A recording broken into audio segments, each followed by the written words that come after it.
Dear students, आज हमने chapter number 1 का एक्सरसाइज 1.3 को सॉल्व करना है और क्वेश्चन नंबर 5 को सॉल्व करेंगे। क्वेश्चन नंबर 5 में आपको एक क्वेश्चन जो गिवन है दैट इज कि आपको कुछ मैट्रिक्स गिवन है ए, बी और सी। इनकी कुछ वैल्यूज हैं इन मैट्रिक्स की और आप देख सकते हैं कि इनका ऑर्डर भी सेम है। ये मैट्रिक्स गिवन है और कहा गया है कि आपने वेरीफाई करना है फॉलोइंग रूल्स को। अब वो रूल्स जो है वो आपको 1 बाय 1 पता चल जाएंगे सारे। पहला रूल जो है वो ये है कि a प्लस सी को अगर हम ऐड करें तो उसका जो आंसर है that must be equal to C plus. वो c प्लस a और a प्लस सी का आंसर सेम आता है।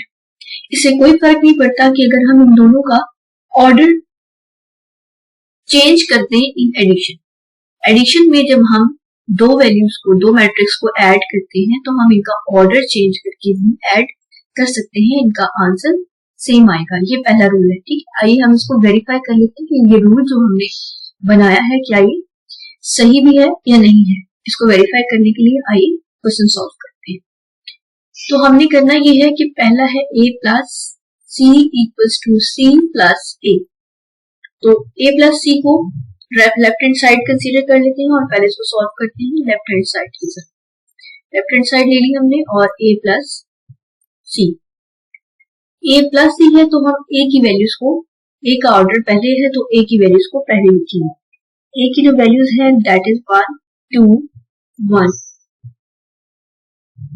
जी, मैंने a की जो मैट्रिक्स है a का वो मैंने लिख लिया है यहाँ पर। अब मैं c का मैट्रिक्स लिखूंगी और c की जो वैल्यूज है वो है, c मैट्रिक्स की वैल्यू ये है। अब हम इन दोनों मैट्रिक्स को ऐड करते हैं और ऐड करने के लिए आपको पता है कि अगर हम कॉलम के थ्रू ऐड करें, पहले एक कॉलम को, फिर दूसरे कॉलम को, फिर तीसरे कॉलम को, तो पहले इस वाले कॉलम को यानी C1 जो कॉलम है इसको इस मैट्रिक्स यानी इस मैट्रिक्स के C1 कॉलम के साथ आपने ऐड करना है। इन दोनों मैट्रिक्स के पहले कॉलम्स को आप क्या करेंगे, ऐड करेंगे। ठीक है, और फिर उसके बाद सेकेंड कॉलम की बारी आएगी। ठीक है, ये इस कॉलम को इसके साथ, और फिर जो है वो थर्ड कॉलम को थर्ड कॉलम में ऐड करें। ठीक है, ये रूल आपको पता है और सिंपली हम इसको ऐड करते हैं। जी, अब मैंने इनको ऐड करने के लिए लिख लिया है यानी इस कॉलम की सारी वैल्यूज को इस तरह और इसको ऐड करना है इस कॉलम में, तो मैंने इस तरह से इनको अरेंज करके लिख लिया है। अब सिंपली हम इनको ऐड करके देखते हैं कि इनके आंसर्स क्या आते हैं। 1 + 1 ये कैंसिल हो जाएंगे, it will be 0, this is 2, this is 2, this is again 2, 1 and 0, this is 3, 4 and 2। ठीक है, तो पहले जो लेफ्ट हैंड साइड है उसका आंसर हमारे पास आ गया है, वो ये है। अब हम राइट हैंड साइड को देखते हैं इसका आंसर क्या आता है। Let's see. Right hand side में हमने c प्लस a ऐड करना है। ठीक है, और c प्लस a के लिए मैंने c और a को इस तरह से इस ऑर्डर में लिखा है। तो हम सबसे पहले c की ही वैल्यूज को यहाँ पर लिखेंगे। तो c मैट्रिक्स को मैंने यहाँ पे लिख लिया, उसके बाद a है और a मैट्रिक्स को यूं लिख लिया। अब इनको हमने ऐड करना है। आपको पता है मैंने क्या रूल बताया है, रूल ये है कि आपने कॉलम 1 को इस वाले मैट्रिक्स के कॉलम 1 में ऐड करना है, फिर मैट्रिक्स C के कॉलम 2 को मैट्रिक्स A के कॉलम 2 में ऐड करना है और इस तरह इसके थर्ड कॉलम को इस थर्ड कॉलम में ऐड करना है। इस तरह से जब हमने इसको लिख लिया और अरेंज कर लिया है तो आपने देखा कि एडिशन के बाद ये इसके साथ कैंसिल हो जाएगा, ये 0 होगा और यहाँ पर 2 2 2 1 0 3 4 2। अब हम देख सकते हैं कि ये लेफ्ट हैंड साइड और राइट हैंड साइड का आंसर जो है आपने देखा 0 2 2 2 1 0 3 4 2। इसी तरह सेम आंसर जो है वो राइट हैंड साइड का है। हेंस हमने प्रूव कर दिया कि अगर हम दो मैट्रिक्स को ऐड करते हैं इक्वल के दोनों साइड पे, अगर हम उनका ऑर्डर चेंज कर दें तो इनके एडिशन पे कोई इफेक्ट नहीं पड़ता। तो लेफ्ट हैंड साइड जो है वो प्रूव हो गई है इक्वल राइट हैंड साइड की। तो ये रूल हमने वेरीफाई कर दिया। ठीक है, नेक्स्ट रूल जो हमने वेरीफाई करना है that is a plus B equals to b plus a। This is same as just like the rule number 1। और इस रूल में हमने सिंपली क्या करना है, उसी तरह से लेफ्ट हैंड साइड लेनी है और लेफ्ट हैंड साइड में हमारे पास है a प्लस b। तो हमने a की वैल्यूज को b की वैल्यूज में ऐड करना है, मैट्रिक्स को, दोनों मैट्रिक्स को ऐड करना है। आइए देखते हैं, मैं सबसे पहले इनको लिख लेती हूँ इसी ऑर्डर में, a के मैट्रिक्स को पहले और फिर b को बाद में। जी, मैंने a को और बी को इस तरह से लिख लिया है इन दोनों मैट्रिक्स को। अब हम इनको ऐड करते हैं और देखते हैं कि एडिशन के बाद इनका आंसर क्या होता है। इनको ऐड करने के लिए इन दोनों मैट्रिक्स को मैंने कॉलम 1 में कॉलम 1 ऐड किया है, ठीक है। आप देख सकते हैं वही वाला रूल जो मैंने प्रीवियस क्वेश्चन में अप्लाई किया था, सेम रूल अप्लाई किया है। और इस तरह से ऐड करने के बाद हम देखते हैं कि इनका आंसर क्या आता है। और इसका आंसर आएगा 2 4 4, this is 1, this is 1 0 4 3 and 3। ये हमारे पास लेफ्ट हैंड साइड का आंसर आया है। अब हमने राइट हैंड साइड चेक करनी है। और राइट हैंड साइड हमारे पास है कि आपने ऐड करना है बी के अंदर ए, यानी कि बी के मैट्रिक्स को हम इस ऑर्डर में लिखेंगे कि बी का मैट्रिक्स पहले लिखें और फिर ए का बाद में लिखें। बी प्लस ए को मैंने लिख लिया है और ये है राइट हैंड साइड। और इसको हम लिखने के लिए, ऐड करने के लिए इस तरह से ऐड करते हैं।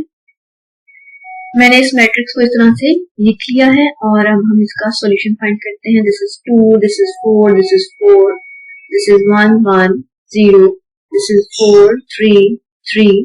अब हम देख सकते हैं कि लेफ्ट हैंड साइड का आंसर बिल्कुल सेम है राइट हैंड साइड के, तो ये वाला रूल भी हमने प्रूव कर दिया। क्वेश्चन में हमने b प्लस सी को ऐड करना है c प्लस b में, और यहाँ पर हमारे पास अगेन लेफ्ट हैंड साइड हम ले लेते हैं। सिंपली आपने इसको सॉल्व करना है और कोशिश करनी है कि आप इस क्वेश्चन को खुद से सॉल्व करें, क्योंकि पहले दो क्वेश्चन जस्ट लाइक दिस थे और आपने इसको सॉल्व करने की कोशिश करनी है। तो अब मैंने पहले क्या करना है, b और c को ले लेना है, तो b प्लस सी, और इस ऑर्डर में हम पहले b की वैल्यूज लिखेंगे और फिर c मैट्रिक्स को लिखेंगे और फिर हम ऐड करते देखते हैं। मैंने b और c मैट्रिक्स को लिख लिया है और इसको ऐड करने के लिए आपने सेम वही रूल अप्लाई करना है कि कॉलम को इस कॉलम में ऐड करना है। मैट्रिक्स के अंदर, इस मैट्रिक्स के हमने अंदर क्या किया है, इनको ऐड करके लिख लिया है और ऐड करके हम इसका आंसर फाइंड करते हैं कि क्या आता है। तो आंसर फाइंड करने के लिए यहाँ पे कैंसिल हो जाएगा, 0 2 4 -1 -4 2 1 5 5, राइट। अब हम राइट हैंड साइड फाइंड करते हैं। राइट हैंड साइड में हमारे पास है c प्लस b, तो हम c के मैट्रिक्स को पहले लिखेंगे और b को बाद में लिखेंगे। मैंने c के मैट्रिक्स को और b के मैट्रिक्स को इस तरह से लिख लिया है। अब इसको मैं ऐड करने के लिए लिखती हूँ। ये मैट्रिक्स इस तरह से मैंने लिख लिया। अब इसको मैं ऐड करके आंसर फाइंड करती हूँ।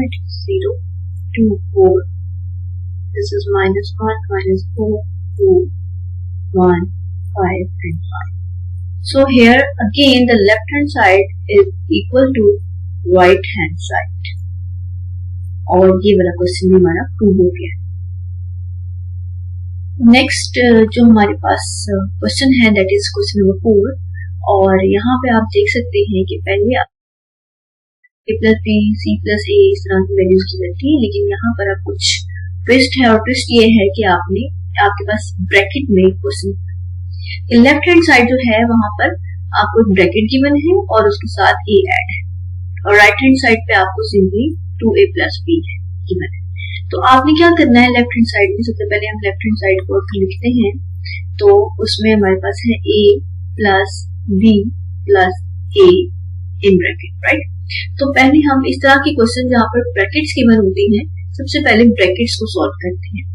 तो सबसे पहले हम इस ब्रैकेट को सॉल्व करेंगे और फिर उसके बाद निकालते हैं इसका आंसर क्या होगा। तो मैं सारे जो मैट्रिक्स हैं इनको मैं लिख लेती हूँ, अरेंज कर लेती हूँ अकॉर्डिंग टू दिस ऑर्डर, और उसके बाद हम इसको सॉल्व करेंगे।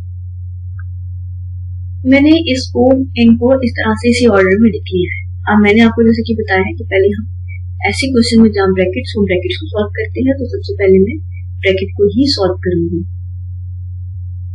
अब मैंने इन दोनों ब्रैकेट्स को सॉल्व करने के लिए इस तरह से लिख लिया है। अब हम इसको सॉल्व करके देखते हैं क्या आंसर आता है। इसको सॉल्व करने के बाद कुछ ये आंसर मेरे पास आता है, ठीक है। अब हमने क्या करना है, हमारे पास ये वाली ब्रैकेट सॉल्व हो गई है।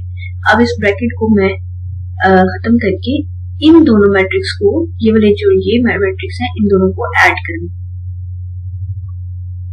ये दोनों मैट्रिक्स हमने इस तरह से लिख लिए हैं। अब इनको ऐड करते हैं और इसका आंसर फाइंड आउट करते हैं। तो हमने इसको ऐड करने के लिए सिंपली लिखना है 1 इस तरह से हमने लिख लिया। अब इसका आंसर हम फाइंड आउट करते हैं और answer is very simple 3 6 5 3 4 minus 1 7 3 plus 1 is 4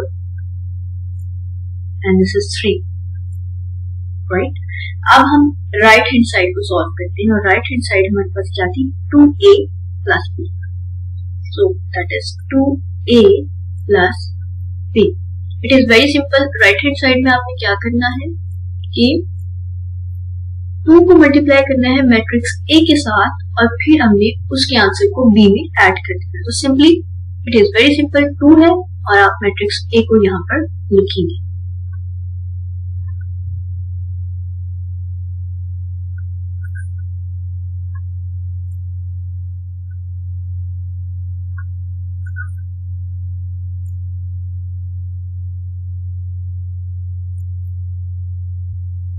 अब मैंने क्या किया है, सिंपली मैट्रिक्स A को और B को लिख लिया है और यहाँ पर 2 है। 2 जो है वो इस मैट्रिक्स के साथ मल्टीप्लाई हो रहा है, तो सिंपली अब हम क्या करते हैं, इसको मल्टीप्लाई करते हैं 2 मैट्रिक्स के साथ। तो पहला हमारे पास है 2 2 1 जा 2 2 2 जा 4 2 3 2 1 जा 2 2 2 जा 4 2 3 जा 6 2 मल्टीप्लाई बाय -1 is -2 2 3 जा 6 2 1 जा 2 2 2 जा 2 0 जा 0।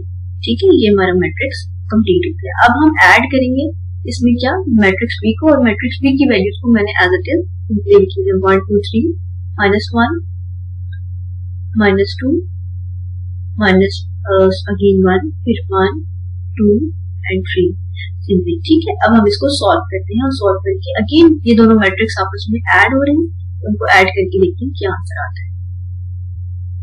इन दोनों मैट्रिक्स को ऐड करें तो इस तरह से हमारे पास कॉलम्स को ऐड करके इस तरह से इसको लिख सकते हैं और हम इसको देखते हैं कि क्या आंसर आता है। 2 + 1 is 3 4 + 2 is 6 2 + 5 this is 3 this is 4 -1 7 4 and 3।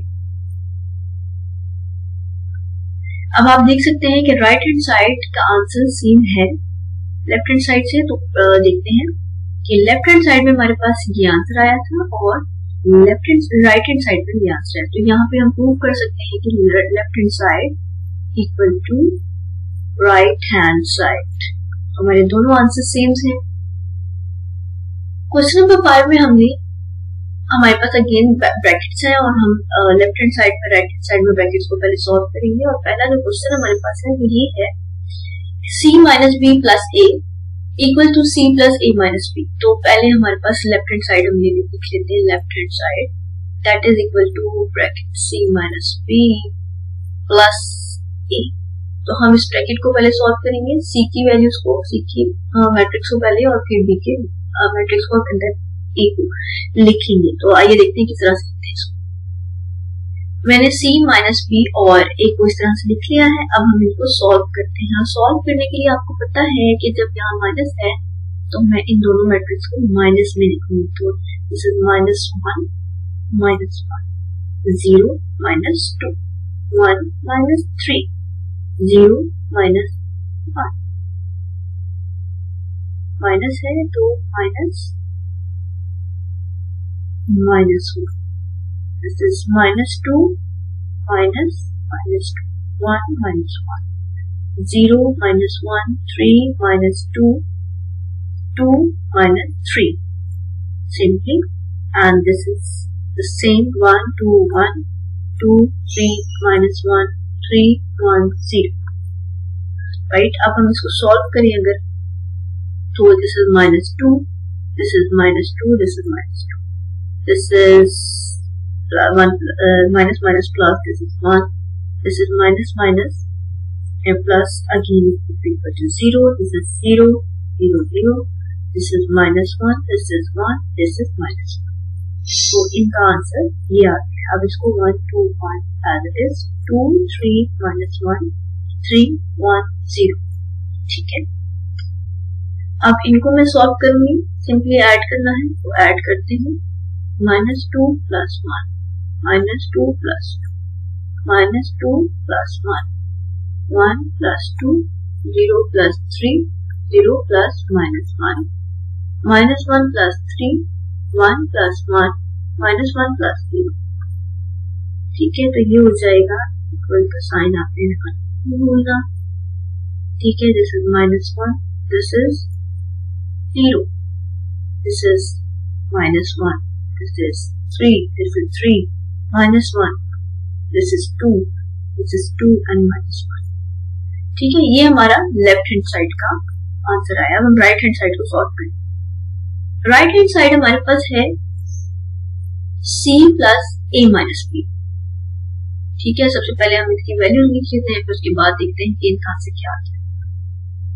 C और A B के मैट्रिक्स मैंने यहाँ पे लिख लिया है। अब हम इनको सॉल्व करते हैं।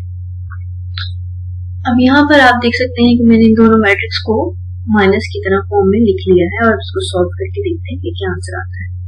और सॉल्व करें हम तो this is -1 plus cancel 0, this is again 0, this is -2, this is +1, 3 हो जाएगा और ये हो जाएगा 5, this is 0, this is 2, -1 and -3।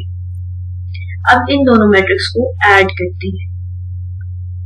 इन दोनों मैट्रिक्स को ऐड करें तो हमारे पास आता है -1 plus 0, 0 plus 0, -1 -2, 0 plus 3, -2 plus 5, 1 plus 0, 0 plus 2, 3 plus -1, 2 plus -3। इसको सॉल्व करके लिखिए तो हमारे पास आता है -1 0 -1, 3 2 1, 2 2 -1। अब आप देख सकते हैं कि ये है right hand side of this question और लेफ्ट हैंड साइड क्या थी? It is the left hand side -1 0 -1 3 3 -1 2 2 -1। Left hand side equal to right hand side और यहाँ हमने क्वेश्चन नंबर 5 को प्रूव कर दिया। नेक्स्ट वीडियो में आप बाकी क्वेश्चन देख सकेंगे और इस क्वेश्चन को